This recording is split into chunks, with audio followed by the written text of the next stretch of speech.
ब्रह्मांड शब्दटी अच्छी मंदोदरी की प्रणाम कले प्रभु रघुनाथ कले देवी किमर्थे आगमन ना हे नाथ मु केवल आपण को देखा को आसी आ गोटे प्रश्न पचारि ना कौन मो स्वामी कौन नथिला तपस्यार बल थिला बाहुर बल थिला बुद्धिर बल थिला परिजन बल थिला सैन्यर बल थिला दुर्गर बल भी थिला कौन साधन बल रे आपण ताकू बध कले हाथ को जोड़ी देले रघुनाथ कहले देवी भारत वर्षर 5 महान नायिका मध्य आपण परा अन्यतमा आपण कौन जानी पारु नाहंती केउ साधन बल मु तुमर त्रिपुर विजय स्वामी की बध कली मंदोदरी कहले प्रभु जानिली मो भलिया धर्म पत्नी धाउ धाउ मय तनया मंदोदरी नामा सुंदरी नारी ललित ललामा एते बड़े सुंदरी पत्नी पाई मध्य मो स्वामी केते केते सुर नर नाग गंधर्व नारी यक्ष राक्षस किन्नर कुमारी अपसरी विद्याधरी युवती केते हरण करिक आनी नांती सर्वशेष रे एक पत्नी व्रत धारण करथिवा गोटे स्वामी ठारू छड़ेई करी ता पत्नी के आनी चंती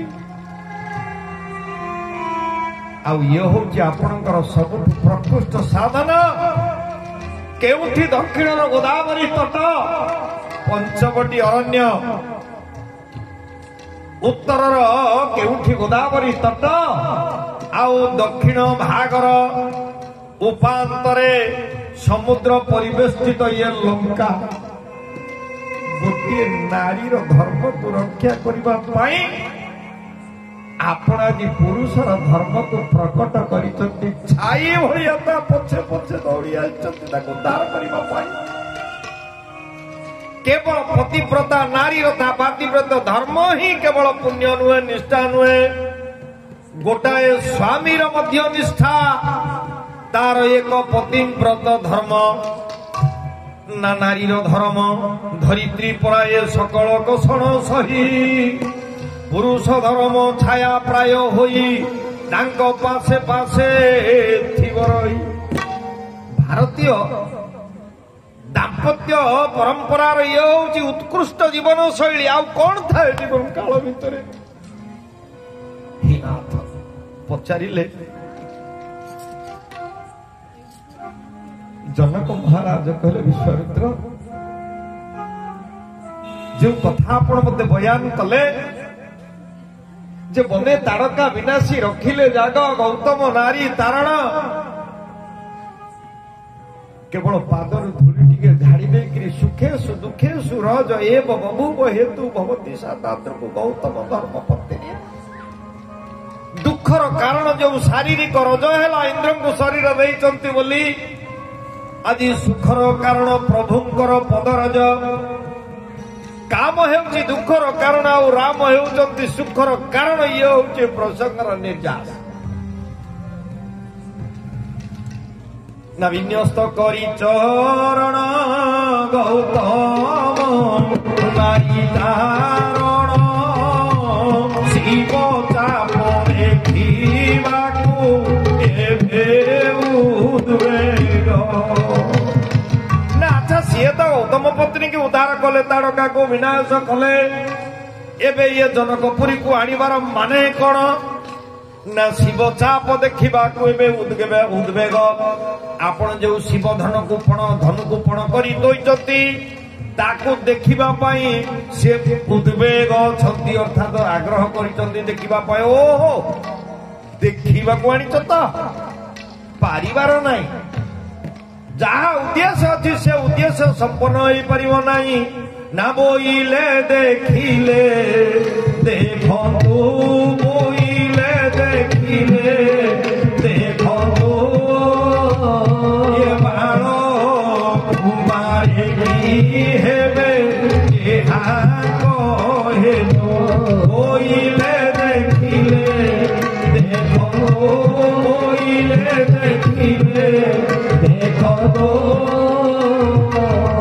କୁମାରୀ ହେବେ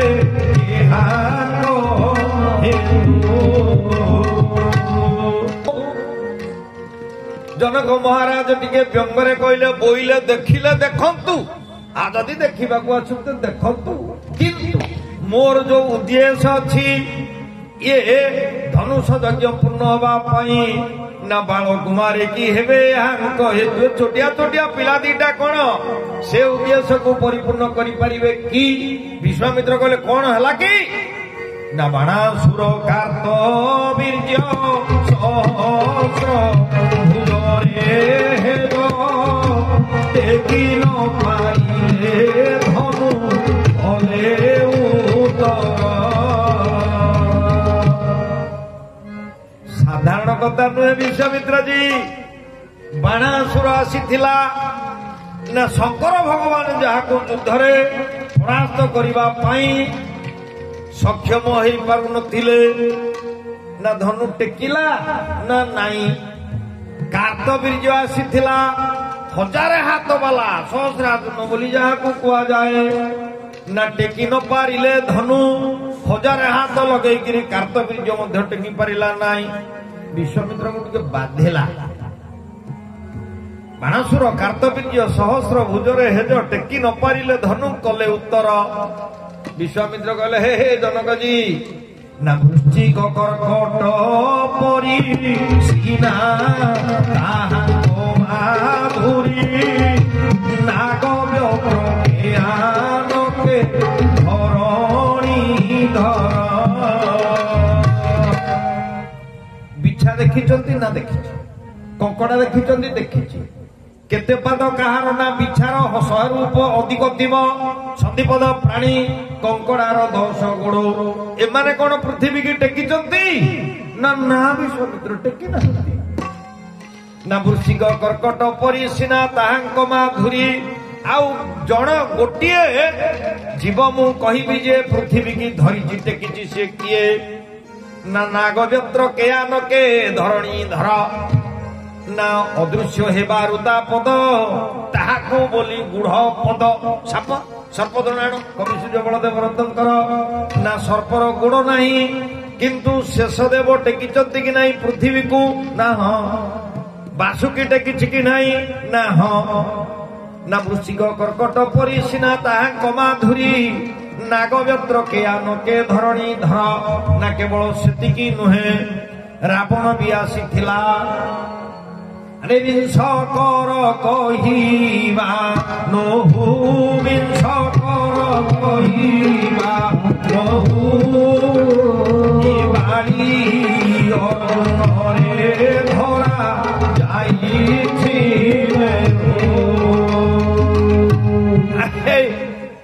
कोड़िया हाथिया रावण कथा तो 10 मुंडिया रावण सी आसला ना हाँ ता कथा कौन कहूच बाली जाको धरिकी 6 मास काकरे चापिकी सप्त सागर तर्पण करुला त्रिसंध्या करुला ना से बाली कौन टेकी पारिला कि ना नाई ना सकी बाच्य बाली जस्य भुज कुलिश मूले न दशतो शतदश ग्रीवं जस्य प्रति जलधि संध्या विधिर भक्त आए हे रावण कौन टेकिब बाली तो ताको काखरे चापिथिला आउ सहस्रार्जुन बा कार्तवीर्य नर्मदा नदीर जल जेते बेले बंधौला नाई समतीपुरटा कार्तवीर्यर राजाटा राज्यटा हूँ नर्मदा नदी कूल ना तेणु नर्मदा नदी को जो बंधेला रावण जा कोड़िया हाथ में कार्तवीर्य कहला कि कौन मो राज्य बनिया पड़ा देखला कोड़िया हाथ में रावण बंधे धरला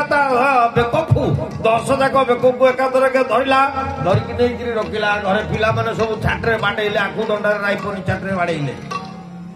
दया लगे बड़ी दिन चुड़ाई आए से रावण कौन टेकी पार कि ना विंशकर कहवा नहु बाड़ी अर्जुन रे धरा जाहु पुणी जनक जुक्ति बाड़िले कले सेतिकी नुहे बाड़ी बड़ी स्थरे सार बल सिंहर ये भांगिबा भाजिला सुनी छलिक सेतिकी नुहे विश्वामित्र जी बाली भी आसला किस्किंदार राजा ना टेकिला ना नाई टेकी न पारिला धनु कले उत्तर से टेकिब कौन बरं भांगिबा थाऊ भाजिला चलित धनु को भांगिब कौन टेकिब कौन से निजे भांगिकी पड़ेला भांगिबा थाऊ भाजिला शुणी चलित ना ओहो विश्वामित्र को टिके बाधिला कला बाड़ी उदाहरण देउछि पुनी दउचंती जनक ना विस्किरे गंड हे रंडे गजको हेनिनो गंडे ये डाले बसे भानो पिए अग्नबी जनक जी गंड भेरंड पक्षी देखी ना देखी कौन खाए ना हाथी खाए जदि बा थंटरे हाथी की गंड भेरंड उठाए केउठी बसिकी खाए ना गछ डाल बसिकी खाए अच्छा गछ डाल भागे भांगी पड़े कि मड़मड़ तो हुए ना डाले बसे भारतीय भग्न विहित एते बड़ चढ़ई हाथी की धरिकी गछ डाल बसिकी खाइब किंतु गछर डाल भांगेना किंतु छोटिया पक्षीटीए भरतिया भारत युद्धरे भरतिया पक्षी घंट घोड़ाइन रखी लटी कला कृष्ण कमल आखि ये भरतिया पक्षी गोटे भाई चढ़ई घरचटिया चढ़ई भाया से जो डाल बसिब से डाल छिड़ब ना सेतिकी नुहे परशुराम आसीथिले ना बोले परशुराम पूजिले बोले परशुराम पूजिले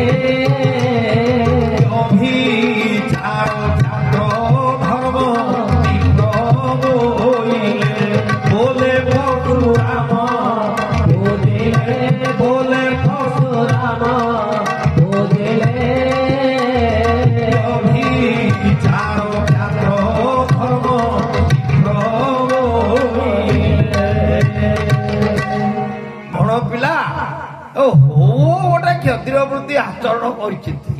तेणु सी होती व्यभिचार युक्त क्षत्रिय वृत्ति तेणुक सी पारे ना आउ ये दुई जनक भितर ये राम निश्चित भाव में धन को भांगी पारे जनक कृतकृत्य गले गले वाह केते गले क्षत्रि केते वीर गले केही तो ये धन को भांगी पारि ना उठे पारि ना मंजुषा उपर जदि ये उठे पारि गले भल गोटे अश्वमेध यज्ञ नुहे आज जनक विचार करुचंती मोर 1400 अश्वमेध यज्ञर फल मिल केवल सेतिकी नुहे मोर 4 गोटी कन्या को मुझे विवाह करी 1400 गुणन 4 समान 5600 अश्वमेध यज्ञर फल मत मिल महाभारत कथा पितामह भीष्म को युधिष्ठिर धर्मराज पचारे प्रश्न कहले पितामह मोर सिना संपत्ति अच्छी सामर्थ्य अच्छी आउ बल अच्छी बोली मु राजस्व यज्ञ अश्वमेध यज्ञ करैली राजस्व यज्ञ करैली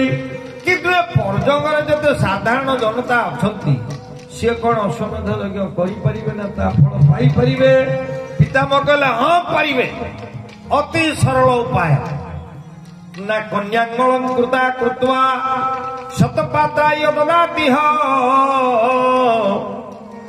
आउ इंद्रलोके महीयत्वा जत्रा इंद्रश्चतुर्दश महाभारत नारे युधिष्ठिर कन्या अलंकृता कृत्वा झियो को जदि कन्याटी को जदि आपण अलंकार शाढ़ी पिंधेकरी चूड़ी ये अलंकृता करी आपण शतपात्र रूपे गोटे जामातर हस्तरे समर्पण कर दियंती ना इंद्रलोके मय्यत्वा गोटे कन्यादान कले एतिकी फल स्वर्गरे बसिब 100 अश्वमेध यज्ञ कले इंद्र हम स्वर्गरे देखंतु भागवत गोटे कथा आसंती पृथु यज्ञ कले 99 यज्ञ पूर्ण सरिला जेतेबेले 100तम यज्ञ पूर्ण करुचंती सेतेबेले निदे इंद्र अश्वटा को चोरी की नहीं गले जेतेबेले चोरी की नहीं जाइचंती ब्राह्मण मान को आज्ञा देले पृथु कले ऋतिज मंडली ना महाराज ବର୍ତ୍ତମାନ ଇନ୍ଦ୍ରକୁ ଆହୁତି ଦିଅ। ଯେତେବେଳେ ଇନ୍ଦ୍ରଙ୍କୁ ମନ୍ତ୍ରପୁତ କରିକିରି ଆହୁତି ଦିଅନ୍ତି ଭଗବାନ ନାରାୟଣ ଆସିକି ଶଙ୍ଖ ଚକ୍ର ଗଦା ପଦ୍ମ ଧରିକି ଛିଡା ହେଇଗଲେ। କହିଲେ ଆରେ ପୃଥୁ ଇଏ କଣ କାର୍ଯ୍ୟ କରୁଛ? ଆରେ ଦେବରାଜ ଇନ୍ଦ୍ରକୁ ତମେ ଆହୁତି ଦେବାକୁ ବସିଲଣି, ଏ ଭରସା ନା ପ୍ରଭୁ ମୋର ଅଶ୍ୱମେଧ ଯଜ୍ଞର ଆଜି ପୂର୍ତ୍ତି ହବା କଥା। 100 ଯଜ୍ଞ ମୁଁ ସ୍ୱର୍ଗରେ ଇନ୍ଦ୍ର ହେଇଥାନ୍ତି, ଇଏ ଚଣ୍ଡାଳ ମୋ ସବୁ ଚୋରି କରିକି ନେଲା, ତେଣୁ ତାକୁ ଆହୁତି ଦିଆଯିବ। ପୁଅକୁ ପଠେଇଲେ ବିଜିତାଶ ଦାନା। ବିଜିତାଶ ଯାଇକିରି ଇନ୍ଦ୍ରକୁ ହରେଇକିରି ଯୋଗ ଛଡେଇକି ଆଇଲା ଯଜ୍ଞର ଘୋଡାକୁ। ଭଗବାନ କହିଲେ ଆରେ ପୃଥୁ ଯେତେବେଳେ ମୁଁ ନିଜେ ସ୍ୱୟଂ ଆସିକିରି ପହଞ୍ଚିଗଲି ଆଉ ତୁମର ଯଜ୍ଞ ଅପୂର୍ଣ୍ଣ ହେଲା କି? ଭଗବାନଙ୍କର ଯଜ୍ଞର ସ୍ୱରୂପ ସ୍ୱୟଂ। ବ୍ରାହ୍ମଣ ମାନଙ୍କର ସେତିକି କର୍ତ୍ତୃତ୍ୱ ଥିଲା। 100 ଅଶ୍ୱମେଧ ଯଜ୍ଞ କଲେ ଇନ୍ଦ୍ରପଦ ପ୍ରାପ୍ତି ହୁଏ। ଆମ ମାନଙ୍କ ପାଇଁ ଇନ୍ଦ୍ରପଦଟା ଭାରି ସୁଲଭ, ଥରେ ନୁହେଁ। ମା ମାନେ ଧ୍ୟାନ ରଖନ୍ତୁ, ବାପା ମାନେ ସବୁ ବସିଛନ୍ତି ନା। ଇନ୍ଦ୍ରଲୋକେ ମହିୟତ୍ୱା, ଇନ୍ଦ୍ରଲୋକରେ ଆପଣ ମାନେ ବସିବେ। ଗୋଟିଏ କନ୍ୟାଦାନର ଫଳ ସ୍ୱରୂପ କେତେ ଥର ଆପଣ ବସିବେ ନା ଯତ୍ର ଇନ୍ଦ୍ରାଶ୍ଚତୁର୍ଦଶ, 14 ଜଣ ଇନ୍ଦ୍ର ବିଦା ହବା ପାଇଁ ଯେତିକି ସମୟ ଦରକାର ଆପଣ ଏକାକି ସେତିକି ସମୟ ବସିବେ। ସେତିକି ଯୁଗ ସେତିକି ବର୍ଷ ଆପଣ ମାନେ ସ୍ୱର୍ଗରେ ଇନ୍ଦ୍ର ହେଇକି ବସିବେ। ବୋଲିଏ ଆନନ୍ଦ କନ୍ଦ ଭଗବାନ କି। କନ୍ୟାଦାନରେ କେତେ ପୁଣ୍ୟ ଆପଣ ଚିନ୍ତା କରନ୍ତୁ। ଯାହା ଘରେ 2ଟି କନ୍ୟା ଅଛନ୍ତି ସେ 2800 ଅଶ୍ୱମେଧ ଯଜ୍ଞର ଫଳ ପାଇବ। ଆଉ ଯାହା ଘରେ ନାହାନ୍ତି ସେ କଣ ଫଳ ପାଇବନି? ପାଇବ ନା। କେମିତି ପାଇବ? ନା ଏକ କୂଳ ସିନା ଉଦ୍ଧାର କରେ କୁଳନନ୍ଦନ, ଶପଥ କୁଳାକୁ ଉଦ୍ଧାର କରେ କନ୍ୟା ରତନ। ଶପଥ କୁଳକୁ ଉଦ୍ଧାର କରେ କନ୍ୟା ରତନ, ଶପଥ କୁଳକୁ ଉଦ୍ଧାର କରେ କନ୍ୟା ରତନ। ଗୋଟିଏ କୂଳକୁ ଉଦ୍ଧାର କରେ ପୁତ୍ର, କିନ୍ତୁ 7 କୂଳକୁ ଉଦ୍ଧାର କରନ୍ତି ଝିଅ ମାନେ। ଆଉ ବୋହୂ 21 କୂଳକୁ ଉଦ୍ଧାର କରିବ। ଆମେ ଯଦି ଭଲ ବୋହୂଟିଏ ପାଇଗଲେ, ଆମ ବୋହୂଟି ଯଦି ଆମ ଘରେ ସୁଖରେ ରହିଲା, ତେବେ ଆମକୁ କଣ ପୁଣ୍ୟର ଫଳ ମିଳିବ ନାହିଁ? ସମବେତ ଭକ୍ତବୃନ୍ଦ, ଜନକ ଆଜି ମନେ ମନେ ଭାରି ଖୁସି ହେଇଗଲେ। କହିଲେ ଯାଅ ଭଗବାନଙ୍କ କୃପାରୁ ମୋର ଯୋଡ଼ିଏ କନ୍ୟା, ମୋ ଭାଇର 2ଟି କନ୍ୟା, ଏ 4ଟି ଯାକ କନ୍ୟାକୁ ପ୍ରଭୁ ହେଲେ ଟିକେ ଯୋଗାଣ କରି ଦିଅନ୍ତେ ୟା ମାଧ୍ୟମରେ, ତେବେ ଜାଣିକି 56,5600 ଅଶ୍ୱମେଧ ଯଜ୍ଞର ଫଳ ଆମ 2 ଭାଇକୁ ହେଲେ ମିଳିଯାନ୍ତା। ଭବ୍ୟ ସମ୍ବର୍ଦ୍ଧନା ଦେଇକିରି ବିଦାୟ କରିଛନ୍ତି। ରଖିଛନ୍ତି ଏକ ସୁନ୍ଦର ଘରେ। ବିଶ୍ୱାମିତ୍ରଜୀ ସକାଳ ହେଲା କହିଲେ ଆରେ ରାମ ଲକ୍ଷ୍ମଣ 2 ଭାଇ ଯାଅରେ 2ଟା ଫୁଲ ତୋଳିକିରି ଆଣିବ, ଠାକୁର କାର୍ଯ୍ୟ କରିବା, ପ୍ରଭୁ ସେବା କରିବା। ପିଲାମାନଙ୍କୁ ପଠାଇବେ ଫୁଲ ତୋଳିବା ପାଇଁ, ନିଜେ ଡଗଡଗ ହେଇକି ଯିବେନି, କାହିଁକିନା ପିଲାମାନେ ଅଭ୍ୟସ୍ତ ହୁଅନ୍ତୁ ଠାକୁର କାର୍ଯ୍ୟରେ, ପ୍ରଭୁ କାର୍ଯ୍ୟରେ। ତେଣୁ ରାମ ଲକ୍ଷ୍ମଣ 2 ଭାଇ ଗୁରୁଙ୍କର ଆଜ୍ଞା ପାଇକିରି ଯାଇକି ପୁଷ୍ପ ବାଟିକାରେ ପହଞ୍ଚିଲେ। ରାମାୟଣରେ 2ଟି ବାଟିକା, ଗୋଟିଏ ହଉଛି ପୁଷ୍ପ ବାଟିକା ଜନକପୁରରେ ଫୁଲ ବଗିଚା, ଆଉ ଗୋଟିଏ ହଉଛି ଅଶୋକ ବାଟିକା। ପୁଷ୍ପ ବାଟିକାରେ ପ୍ରଭୁ ଆନନ୍ଦ ପାଆନ୍ତି, ମା ଜାନକୀ ଆନନ୍ଦ ପାଆନ୍ତି, କିନ୍ତୁ ଲଙ୍କାରେ ଥିବା ଅଶୋକ ବାଟିକାରେ ଜାନକୀ ଠାକୁରାଣୀ ଦୁଃଖ ପାଇଛନ୍ତି, କାନ୍ଦିଛନ୍ତି। ସିଂସପା ବୃକ୍ଷର ଡାଳେ କବି ମନେ ମନେ ଭାଳେ, ନିଶ୍ଚୟ ଜାନକୀ ଜନକ ଦେଖିଲ ଇବେ କି ଭାଗ୍ୟ ଫଳେ, ଦେଖିଲ ଇବେ ଅର୍ଥ କରିବା ଦରକାର ନାହିଁ। युधिष्ठिर रावण सुंदर बुझी पारुथिबे केड़े बड़ भाग्य मोर ना हनु मने मने भाळे शिशुभा वृक्षर डाले निश्चय जानकी जनक नंदिनी देखिल बेनी डोले कि भाग्य फळे मांकर मुख चंद्र केमिति हेछि ना सुखी चंद्र आओ नीरवे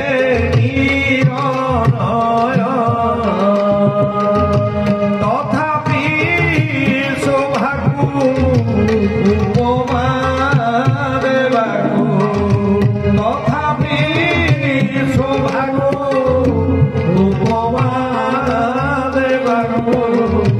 नाही ना त्रय नारीर नाही ना त्रय निरते निरनयन ताले रावण अशोक वाटिकाटी भल ना जनक जी पुष्प वाटिकाटी भल तो जिते बड़े पुष्प वाटिका को प्रभु जाइछंती फूल तोली माली मानक ठारू अनुमति नैछंती लेन चहु दिशी बिलो के पूछी माली घन अनुमति नहीं फूलटिए तोलिबे अवश्य आपण गारे हो नथबा आम गारे बापी गोटे गछ कहीं लगेबार नहीं किंतु राति 3टार तुम गछरे गोटे फूल नथिबो माली के अनुमति नहीं फूल को तोड़ुचंती से फूलटा हम वास्तविक फूल ना आ तो जबरदस्त आप चोरी चपट करके आनिबे से फूल रे कोन भगवान संतुष्ट हेबे मन रखंतु एठू सेठू जाइकरी आता बाड़ी राति अध पहातिया लुचई छपेकरी जदि आप फूल आनिबे मालिक न जानिबो घरवाला न जानिबो तेबे आपणकर से फूलर किछि मूल्य नाही लो आणतु पूजा करतु मना नाही कि जोटा नीति सेटा को हम कहिबो ना फूल तोड़ुचंती एई समय रे मां सुनयना पठेइले जानकी की कहलो मां ना गिरिजा पठ गिरिजा पूजन जननी पठाई तेही अवसर सीता आई तेही अवसर सीता आई गिरिजा पूजन जननी पठाई से राम दया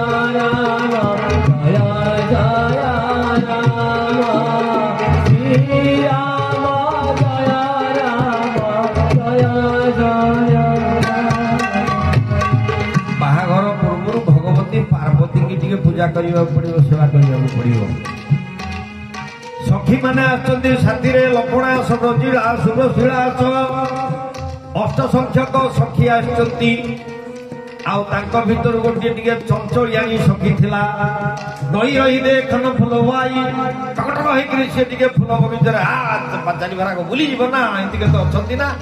सांगसाथी होकर 5 जण जाइए से गोटे झील तुमको छाड़ी पलि कड़े टकटक होकर देखी देखिए आसवा जिते बड़े जाइछंती सेतिकी बेले भगवान फूल तोड़ी सारी लक्ष्मण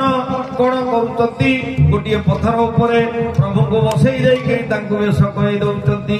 केमिति वेश करुचंती ना मोर पंख शिर सोहनी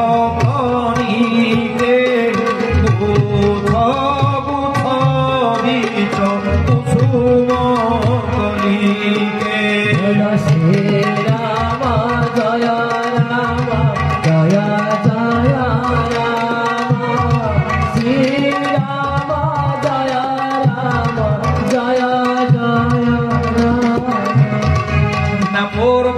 शिर सोहत नीके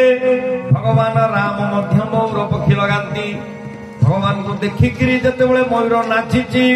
जो पक्ष खसी पड़ी प्रभु आदेश रे लक्ष्मण से पक्षी की आनी छिंडेकी भगवान गुछ गुछ बीच कुसुम कलिके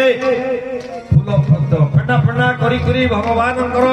जो घुंगराली चुटी अर्थात कुंचित केश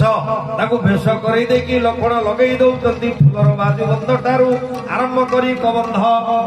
फूल सजे दौरान प्रभु यही समय टे सब गोटे सखी आसिक देखला कहला ओ केड़े बड़ अपरूप शोभा आखिरे पी गला सखी देह कंपुची जाइकरी पहुंचला सीता निकट रे कहला सीते सीते ना लो कौन तू एमती होउछु कि कहिबी सखी अबा पुष्प वाटिकार कि अबा शोभागो एक मुनि जन मन लोभा सजनी पुष्पवाटिका भारी शोभायमान हुए किंतु आज टिके अधिक शोभा देखा जाउछि ना कौन विशिष्ट घटना घटी सखी ना हाँ मु दुई जन किशोर को देखिली ना से किपरिया किशोर होइचंती ना श्यामल गौर जुबा रूपे की अबा ओटा देवा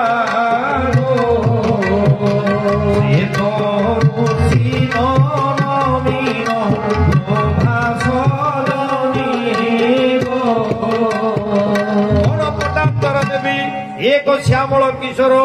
एवं एक गौर किशोर आइछन्ति जुगल किशोर जुगल सरकार आइछन्ति ठाकुराणी को मन टिके आग्रह हला कहला ठीक अछि चल टिके देखिबा सबु सखी माने कहले देवी टिके चलो ना देखिबा ना ना चले अग्र करी सखी यानी सबु सखी माने आगे आगे जाउछन्ति जानकी मां मोर पछे पछे जाउछन्ति ना कंकन किंकिनी नुपुर धुनी सुनी ठाकुराणी चरणर पादरे लागिथिबा जो पाउंजीर झुमकार शब्द कंकण रे मध्य झुमका लागे चूड़ी रे मध्य झुमका लागे एबे मिलुची से फैशन चूड़ी बने बा ना कंकन किंकिनी नुपुर धुनी सुनी कटीर किंकिणी अंटा सुतारे मध्य झुमका लागे प्रभु टी चकित हो गला अरे कौन रुंझुण रुंझुण शब्द सुविला लक्ष्मण कहले भाई सियाड़े कौन जाऊँगी जगल बगल कौन होती अरे लक्ष्मण अरे मनसा विश्व विजय चह किनी मानहु मदन दुंदुभि दिनी तुलसी गोस्वामी साइकोलोजी की आपण टिके परखंतु तुलसी लिखी ना कविर एटा हूँ कल्पनार प्रस्तुत कथा ना मानहु मदन दुंदुभि दिनी लक्ष्मण रे अरे मदन सरकार कंदर्प वर्तमान दुंदुभि बजाउछि कौन पई बजाउछि ना मनसा विश्व विजय चकिनी ये पृथ्वीटा को से सते जेपरी जय करि जीव प्रभु टिके चाहि देले लक्ष्मण टिके मुह को बोले देले भाई सियाडे कौन चाहुछन्ती ना रे लक्ष्मण कौन मो दशा तते मु कहिबि किरे ना करत बत कही अनुजसन मनसी रूप लोभान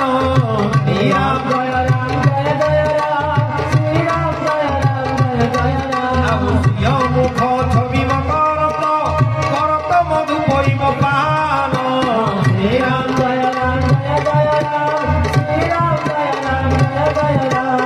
करत बत कही अनुजसन देखंतु सान भाई आगे आज गांधर्व मतर बह हो सान भाई आगे